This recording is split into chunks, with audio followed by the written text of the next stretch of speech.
Continuamos aquí en directo en Cantabria por la mañana, cuando pasan un par de minutos de la 1 en punto de la tarde. Y como saben, el pasado miércoles nos acompañó el doctor Carlos San Martín para hablar del comienzo de la quinta temporada de los encuentros CON, que un año más organizan del Centro Interdisciplinar de Psicología y Salud CIPSA. Unos encuentros que comienzan esta misma tarde, van a ser habituales el último miércoles de cada mes, y en los cuales hoy va a tener presencia Manuel J. Moreno, psicólogo que hoy nos acompaña. Muy buenos días. Buenos días. Muchísimas gracias por haber pasado antes por el plató de Cantabria por la mañana. El encuentro tendrá lugar esta tarde en ese espacio de Fraile y Blanco. Y creo, Manuel, que no es la primera vez que acude a estos encuentros, así que no sé qué espera de esta tarde. Sí, efectivamente estuvimos en la temporada pasada, invitados por CIPSA, y estuvimos hablando básicamente del mundo de la grafología. El mundo de la grafología, la grafopsicología, las aplicaciones que tiene en el ámbito forense, en el ámbito judicial, también en el ámbito de los recursos humanos, ¿no? La manera de escribir, la singularidad, ¿no?, de la conducta caligráfica que tenemos. Pero en esta ocasión, bueno, vengo de la mano de mi última publicación, que es Anima Mundi, la silenciosa presencia de lo inconsciente, para hablar de esta presencia de lo inconsciente, qué es lo inconsciente, a qué nos referimos cuando utilizamos este significante, ¿no?, que es muy usual y muy popular, pero que muchas veces se convierte un poco en un concepto, en un término cajón desastre, y que, bueno, pues realmente hay todo un mundo, ¿no?, que es muy interesante, es muy valioso, que tiene mucho que ver con lo que somos, con la historia, ¿no?, del ser humano, y con la psique, ¿no?, y con la vida mental. Y bueno, es lo que he tratado de recoger en mi libro Anima Mundi, el alma del mundo, y hoy vamos a hablar de todo ello en esta tarde. ¿De qué hablamos exactamente, Manuel, cuando nos referimos al inconsciente? Por definición, yo diría que lo inconsciente es lo desconocido, es decir, lo que no es consciente, ¿no?, aquello de lo que no tenemos noticia, no sabemos, y como estamos hablando de la psique, o de la mente humana, del alma humana, pues hablamos de la parte de la mente humana, de la psique, que no es consciente, es decir, que no conocemos, ¿no? Hay muchos procesos, muchos elementos, muchos aspectos de la propia identidad, incluyendo, por supuesto, no solo el pensamiento, sino las emociones, los impulsos, las tendencias, las motivaciones profundas, etcétera. El destino, en definitiva, ¿no?, de una persona se cuece, podríamos decir así coloquialmente, más allá de la consciencia del yo, más allá de lo que nosotros captamos o advertimos. Y este mundo desconocido, podemos decir así, es a lo que se refiere lo inconsciente. Que sea inconsciente no quiere decir, en principio, que no sea objeto de conciencia, es decir, que pueda ser conocido, pueda ser de alguna manera, se pueda establecer una relación con ello, y además se pueda vivenciar desde el punto de vista experiencial, no solamente intelectualmente, ¿no? De hecho, el título de La silenciosa presencia de lo inconsciente hace alusión precisamente a una intervención que hace ya en la última etapa de la vida Carl Gustav Jung, en el Instituto Carl Gustav Jung de Zúrich, y que recoge una de sus alumnas, de las participantes en aquellos seminarios, Marian Valles, y que, si me permites, lo voy a leer, ¿no?, porque realmente es muy significativo, ¿no?, muy potente, diría yo, ¿no?, desde el punto de vista comunicacional, ¿no? Entonces él les dice, estamos hablando de un Jung ya que ha rebasado los 80 años, con una experiencia enorme, una celebridad en todo el mundo, etcétera, uno de los grandes promotores, ¿no?, de la psicología, ¿no?, siendo el psiquiatra, y él les dice: si abordan intelectualmente lo inconsciente, están perdidos. No es una convicción, no es una suposición, es una presencia, es una realidad, está ahí, acontece. Es decir, que realmente lo que viene a dar a entender Jung aquí es que efectivamente se puede abordar lo inconsciente desde el punto de vista intelectual, conceptual, científico, experimental, como hoy en día hacen las neurociencias, y ya nadie discute en el ámbito de la psicología académica y en el ámbito de las neurociencias, nadie discute que, digamos, la mayor parte de los procesos psíquicos, de los procesos mentales, son inconscientes. Y son inconscientes porque son naturalmente inconscientes, es decir, no es porque haya un defecto en el sistema de lo psíquico, ¿no? Sino que es así, es decir, es la propia naturaleza la que gestiona todo este funcionamiento, ¿no?, de la maquinaria mental, podríamos decir así, de manera inconsciente, y es mucho más eficiente y mucho más natural, ¿no? Ahora, hay muchos elementos del psiquismo inconsciente que, si existe una relación entre la consciencia y lo inconsciente, la vida se enriquece, se incrementa la creatividad, se incrementa el bienestar, se alcanza, por así decir, un mayor equilibrio, una mayor madurez, ¿no?, una mayor autorrealización o individuación, ¿no?, utilizando la terminología junguiana. O sea, que se puede abordar, pero no sé si se puede controlar desde el consciente. Es una pregunta interesante porque efectivamente siempre existe un poco esta idea de si lo inconsciente se puede o no se puede controlar. Lo inconsciente no se puede controlar. Se puede afectar o influir sobre ello de una manera indirecta a partir de una atención, de un respeto, de una consideración, de un preocuparse por, ¿qué es esto?, ¿no? Es decir, si uno lo tiene en cuenta, por así decir, ¿no? Entonces, esto modifica la actitud inconsciente en muchos aspectos, en general, hacia un buen entendimiento entre la mente consciente y la mente inconsciente. Ahora, cuando no hay esta relación y cuando hay una actitud consciente muy unilateral que descuida las verdaderas necesidades de la psique inconsciente, es cuando aparece el desequilibrio y muchas veces la psicopatología, el malestar, la infelicidad, el sufrimiento y, bueno, y por supuesto, es decir, es como si uno estuviese conviviendo de espaldas a la propia naturaleza, a la naturaleza que no está en los parques o en los jardines, no solamente está en los parques, jardines, etcétera, etcétera, o en el cosmos, sino la naturaleza que somos, ¿no?, está en nosotros, somos naturaleza. ¿Para qué puede servir, Manuel, ese saber del inconsciente? Primero, como digo, es fundamental para poder saber quién eres, para poder tenerte en cuenta, ¿no?, tener en cuenta tus propias motivaciones, tus propios deseos de verdad, no los deseos que tú desearías querer desear, vamos a decir, ¿no?, un poco a modo de trabalenguas, ¿no?, sino realmente reconocer o aprender a reconocer qué es lo que se quiere en ti. Pues ahí, claro, para saber qué es lo que se quiere en ti hay que saber quién eres, ¿no? Entonces, evidentemente tú no eres solamente los contenidos de la consciencia del yo, ¿no?, de la parte que nosotros más o menos manejamos voluntariamente, ¿no?, sino que hay todo un mundo, podemos decir, hacia adentro, una interioridad, una subjetividad que es necesario conocer, y esa subjetividad de lo que soy descansa sobre una psique objetiva que es lo que Jung llama el inconsciente colectivo, es decir, el subsuelo, el sustrato, la parte de la psique que es común a toda la especie, ¿no?, por así decirlo, ¿no?, a la humanidad, ¿no? El inconsciente colectivo de un ser humano no es el mismo que el que puede tener una cabra, ¿no?, o un halcón. Es decir, cada especie tiene sus propios resortes, sus propios mecanismos, sus propias motivaciones de especie, sus propias tendencias, podríamos decir así, que luego cada individuo de esa especie actualiza y modifica o matiza o individualiza, por así decir, ¿no? En el ser humano no es diferente porque somos, como digo, naturaleza y parte de la naturaleza, y el encuentro con la consciencia, con la cultura, con la educación que hemos recibido, etcétera, con nuestro desarrollo consciente, el encuentro de esto con la parte inconsciente, con la naturaleza profunda, en este inconsciente colectivo y con sus contenidos que Jung denomina arquetipos, pues evidentemente produce una mayor amplitud de consciencia, una mejor perspectiva, incrementa la inteligencia, la creatividad y, bueno, pues seguramente nos hace mucho más plenos, lo cual no quiere decir que nos haga ya felices de por vida, ¿no? Porque en la naturaleza está la felicidad, pero está la tristeza, es decir, luz y sombras, podemos decir así, ¿no?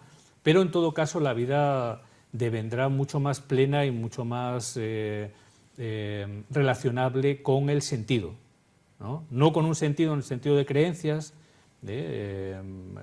vamos a decir, el adherirse a determinado tipo de cosmovisión o de enfoque o de creencia, sino al sentido de lo que realmente, vamos a decir, constituye tu destino, que es tu propia realidad, ¿no?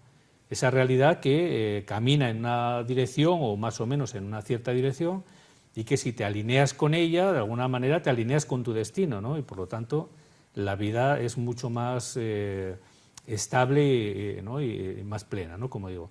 Ahora, si uno no se alinea con esa naturaleza y con esa realidad y trata de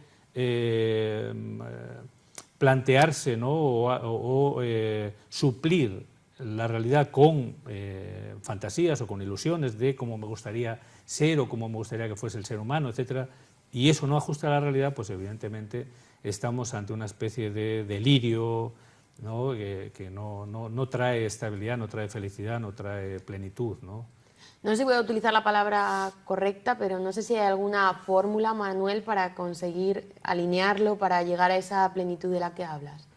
Yo diría que hay muchas fórmulas, ¿no? Y la historia del arte, de la cultura en general, la literatura, las religiones, la espiritualidad, la psicología, en fin, las ciencias en general, son formas, respuestas, ¿no? que da el ser humano precisamente a esto, ¿no? Entonces, cada persona debe encontrar su manera más acorde, ¿no? más afín, ¿no? a su individualidad, para relacionarse con ese mundo desconocido, con ese mundo inconsciente o con esa realidad de la que formamos parte, pero que a la vez nos trasciende, ¿no?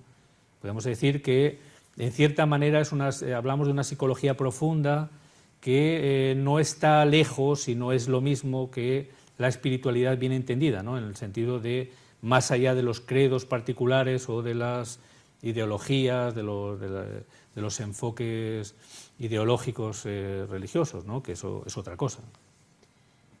Ha hecho varias referencias a Jung, pero no sé si hay alguien que habló antes de la inconsciencia, o quién fue el primero que se hizo referencia a la misma. Sí, el libro de hecho abunda en citas, no solo a Jung, ¿no? También efectivamente, como dices, a otros autores, otros investigadores, tanto de los filósofos clásicos, occidentales y orientales, que normalmente tendemos a obviarlos, ¿no? Los filósofos orientales, Lao Tse, Confucio, digamos los patriarcas por ejemplo, en el budismo Zen, Fuji, etcétera, ¿no? Sin embargo, ya en la historia más reciente nuestra, pues evidentemente quienes iniciaron esta andadura explícita, ¿no? de reconocer, advertir y desarrollar, ¿no? una conceptualización de lo que es el mundo inconsciente, pues fueron filósofos y médicos alemanes, ¿no? del romanticismo, como von Hartmann o Carl Gustav Camus, por ejemplo, el propio Janet, Pierre Janet, ¿no? En Francia, y luego pues también el otro médico alemán que se llama Georg Grodeck, ¿no?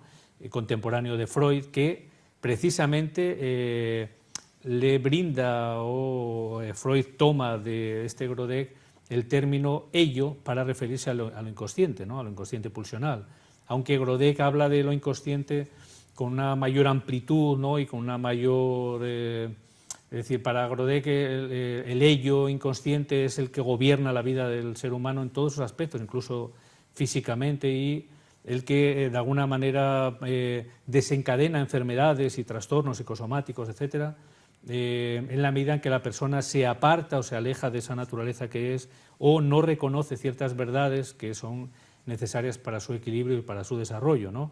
Es decir, para el sentido de su vida. Entonces Grodeck se dio cuenta en sus clínicas, en la Selva Negra en Alemania, en Baden-Baden, por ejemplo, que tuvo un sanatorio muy importante, ¿no? Él fue discípulo de Svenninga, ¿no? que fue el que rescató y le salvó la vida al canciller Bismarck, precisamente porque tenía, vamos a decir, un temperamento casi a la par del canciller, que era un tipo que no se dejaba arreglar por las recomendaciones médicas y estuvo a punto de morir, ¿no? Entonces él le salvó la vida. Entonces este fue discípulo de Svenninga y él se dio cuenta de que muchas personas que venían a su clínica con trastornos físicos, con enfermedades, que no acababa de curarles nadie, en cuanto se hablaban de sus problemas y hacían una especie de anamnesis en lo psicoterapéutico y demás, mejoraban o incluso desaparecía la enfermedad, se curaban, ¿no? Y se dio cuenta de que había un factor inconsciente que tenía que ver con el proceso de enfermedad y con el proceso de salud. Estamos hablando de un tiempo en el que la psicosomática no se tenía en cuenta como se tiene hoy en día, es un precursor en este sentido, ¿no? Entonces él considera que este ello es fundamental tenerlo en cuenta para saber qué es lo que estás viviendo, qué es lo que está pasando, por qué tienes estas...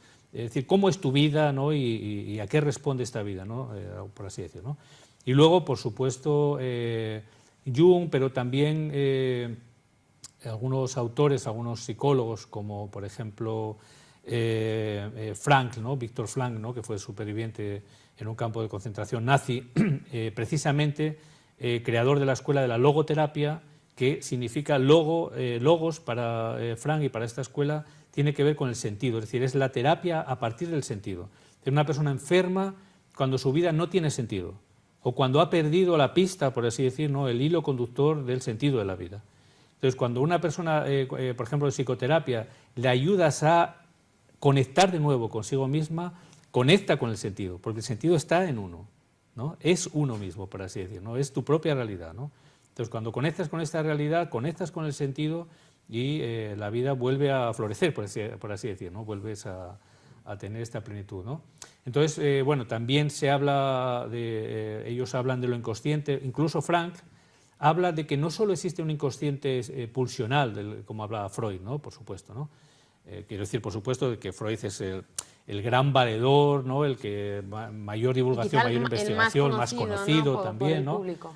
Sí, pero no fue el primero, es decir, ya digo que von Hartmann y Carl Gustav Caruso y otros autores anteriores ya hablaban del inconsciente. Ahora, el trabajo de Freud indudablemente tiene un mérito enorme y además llevó esa aplicación, ¿no? Del mundo de lo inconsciente al ámbito de la clínica, de la psicoterapia, cuando prácticamente no se practicaba la psicoterapia de ninguna manera, ¿no? Y los tratamientos pues eran bastante cuestionables y duros y difíciles, ¿no?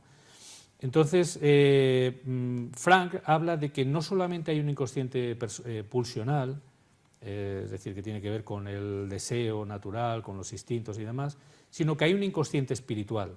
De hecho, él habla de una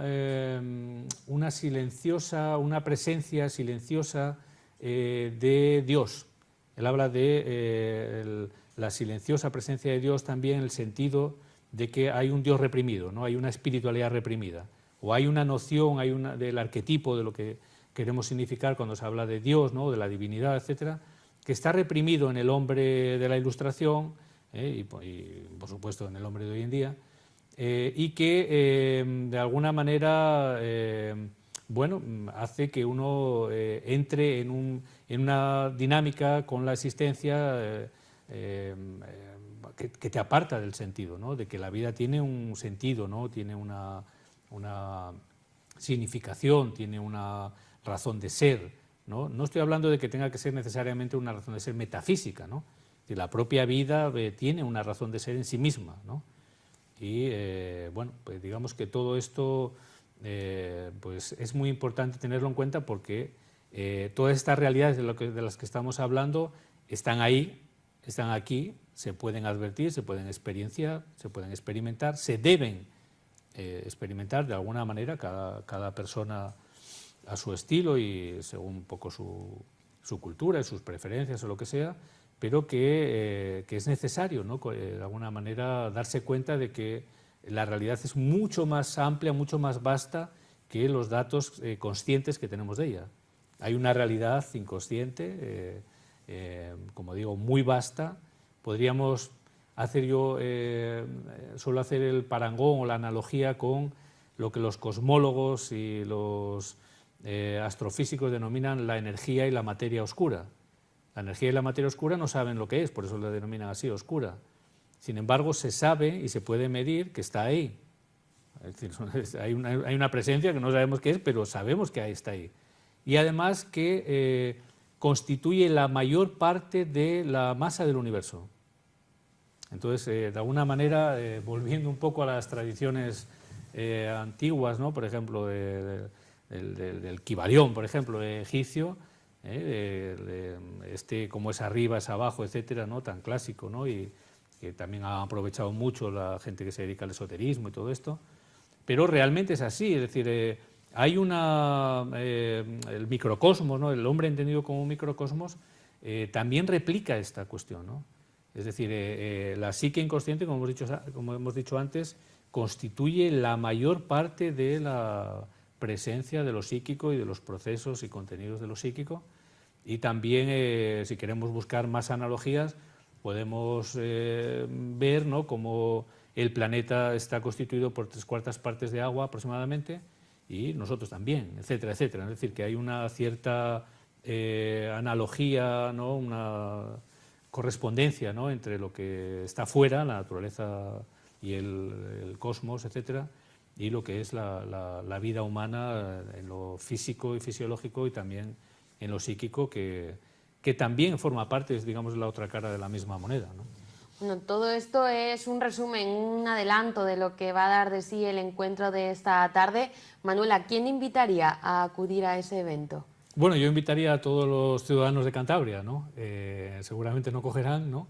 Pero bueno, invitaría a todas las personas que tengan interés, ¿no?, en conocer un poco lo que es la psicología profunda, que se acerquen esta tarde a las instalaciones de Fraile y Blanco, ¿no?, a este evento organizado por CIPSA, ¿no?, y que realmente es algo que vale la pena reflexionar, porque tiene que ver con algo que es muy íntimo, y que nos concierne, digamos, en vida y en muerte, por así decir, ¿no? Es decir, concierne plenamente, ¿no?, a cualquier persona. Por lo tanto, yo no dejaría excluido a nadie, ¿no? Todo el que tenga un ratico, hoy me parece que es a las 8:30, entonces, vamos, invitaría a que vayan por allí, ¿no?, y estén un rato con nosotros y hablaremos de todo ello, incluso también a modo de coloquio, ¿no? La entrevista, bueno, la va a hacer Ángela Carrera, mi colega y amiga, ¿no?, de aquí de Cantabria, psicóloga, y vamos a decir, sus preguntas, ella se ha estudiado muy profundamente el libro, como suele hacer habitualmente, y las preguntas y los planteamientos que va a hacer yo sé que son muy inteligentes, ¿no?, pero también abriremos también la posibilidad de que las personas que vengan... Si el público pregunte sus dudas también. Exactamente, ¿no?, puedan plantear aquellas cosas que tengan dudas o inquietudes o, en fin, lo que sea. Bueno, pues como hemos comenzado, a agradecerle la visita al programa. Muchísimas gracias. Muchas gracias. Nos marchamos a unos minutos de pausa, enseguida estamos de vuelta.